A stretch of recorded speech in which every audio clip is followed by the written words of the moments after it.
나쁜 사람들은 여러 방법을 사용해 사람들을 살해해 왔습니다. 그중 독은 과거부터 많이 사용되어 온 범행 도구 중 하나였죠. 여러 국가가 독극물에 대한 통제를 통해 이를 막아보려 했지만 모든 것을 막기란 불가능했습니다. 영국 역시 과거부터 독살로 인해 많은 이들이 피해를 보았기에 이를 막기 위해 1920년대부터 매우 엄격한 통제를 했습니다. 하지만 그런데도 독을 사용해 범죄를 저지르는 이들이 끊임없이 나왔습니다. 오늘 소개해드릴 수잔 바버라는 여성 역시 그러한 나쁜 사람 중 하나였죠.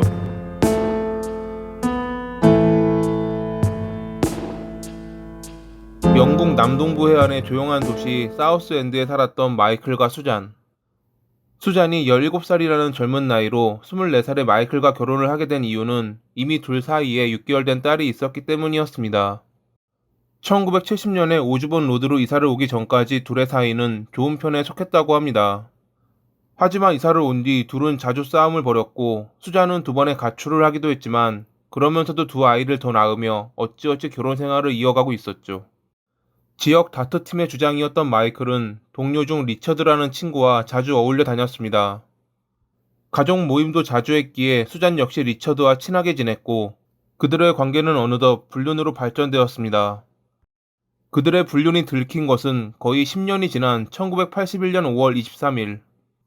그날 새벽 4시에 친구와 낚시를 갔던 마이클은 강풍으로 인해 새벽 5시 무렵 집으로 돌아왔습니다. 집에 돌아온 그가 본 것은 자신의 침대에서 뒹굴고 있던 2마리의 짐승이었죠.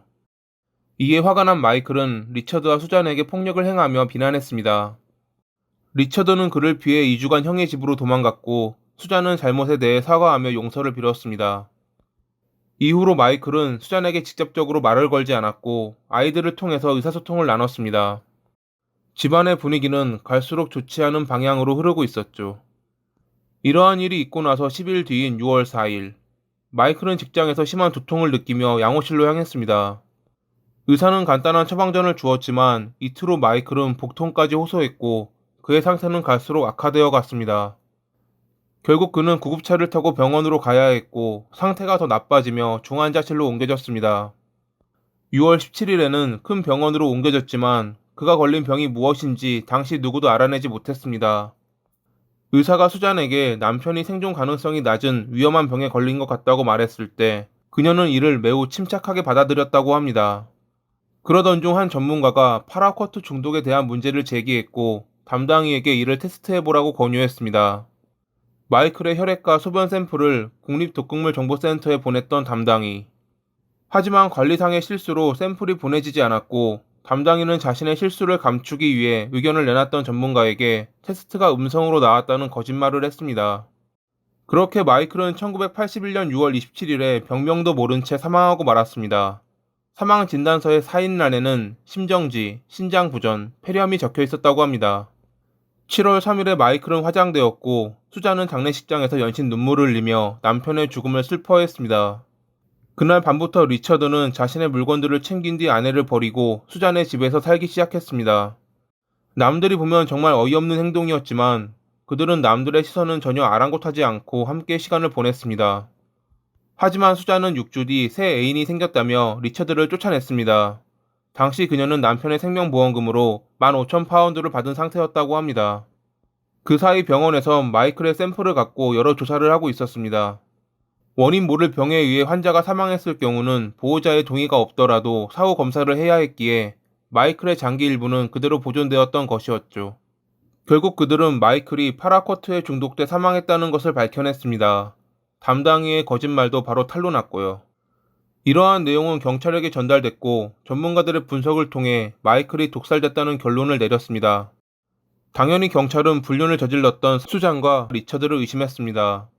수잔은 남편에게 불륜 사실을 들키며 그가 사이가 안 좋아졌고 리처드의 경우 그가 과거 정원사였기 때문이었습니다. 정원사였기에 리처드는 제초제인 파라쿼트를 보유하고 있었을 것이고 그것을 이용해 마이클을 살해했다고 생각했던 경찰. 리처드는 수잔이 불륜 사실을 들킨 이후로 마이클을 죽이고 싶어 했으며 자신에게 그의 차 브레이크 선을 잘라달라는 부탁을 했다고 말했습니다. 하지만 자신은 절대 그런 짓을 하지 않았으며 수잔에게 파라쿼트를 준 적도 없다는 것이 리처드의 주장이었습니다. 경찰은 상대를 바꿔 수잔을 신문했고 그녀는 생각보다 빠르게 자백을 했습니다. 그녀는 리처드와의 관계를 마이클이 알았을 때 결혼 생활을 끝내기로 마음먹었다고 합니다. 하지만 그녀가 택한 방법은 이혼이 아닌 마이클을 살해하는 것이었죠. 어느 날 저녁 그녀는 마이클이 먹는 음식에 파라쿼트를 넣었고 그는 아무런 의심 없이 저녁을 먹었습니다.